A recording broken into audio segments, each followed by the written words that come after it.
I'm playing college football for myself, but I also want to do it to represent Europe.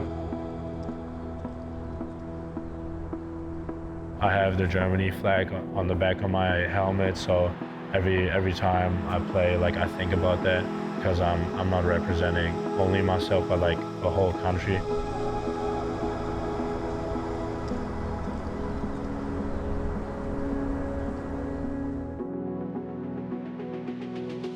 How did you get introduced to the sport of football? So in my last year of high school, one of my best friends just asked me if I wanted to join him to like a random tryout for like a football team.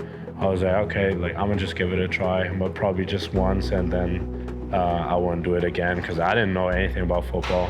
They asked me what position I play, and I told them like that's my first day. I don't know any position. I have no clue. So I honestly just joined the offense because my best friend was playing receiver as well. So I assume the tryout went really well. Yeah, I joined and I just fell in love with the sport. Like I knew right away that's what I've been looking for. Like that's exactly what I need in my life, and that's where I belong. With this newfound passion, Roberto looked to learn more about the game, so he turned to the best of the best. Staying up till like 4 or 5 a.m. like Sunday, because like the time zone difference, obviously like the game was started at like 2 a.m. or something.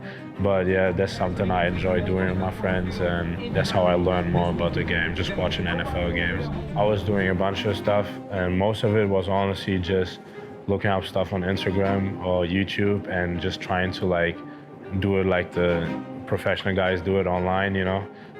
So I was working out a lot on my own. As Roberto's football knowledge and skill grew, so did his potential. With multiple coaches encouraging him to pursue college football in the US, Roberto started the recruitment process. That experience was honestly a little bit stressful just because I had nobody who could really help me with that within like my family. But I had a coach, Brandon Collier, who kind of helped me during that process, who invited me to a bunch of like football camps in the US. After taking an official visit to the University of Arizona, Roberto cemented his decision and made the move from Berlin to Tucson. But Roberto had his work cut out for him, as he would be rehabbing an ACL tear that he suffered in his final high school camp. I started doing rehab back home, and then I kind of finished my rehab here. And unfortunately, I got hurt again. So I re-injured my knee, had to get surgery again. And during that time period, you switched positions too. Yeah, so I got recruited as a receiver. And when Coach Powell came in, he kind of told me that he sees me as a tight end.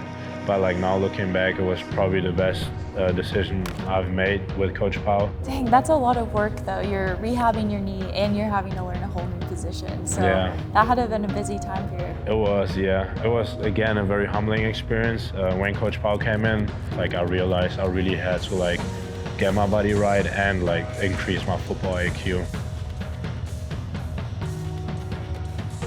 You really can't say enough just about his commitment to being able to recover and also come back much better than he was prior to his injury. I think anytime that you have a person that has that type of work ethic, that type of loyalty, that type of humility, why wouldn't you want to hang around with those kind of people just in general to better yourselves? I think he's one of the guys that kind of is the glue. After that spring, number 85 made it back onto the field and has steadily grown his role on the team ever since.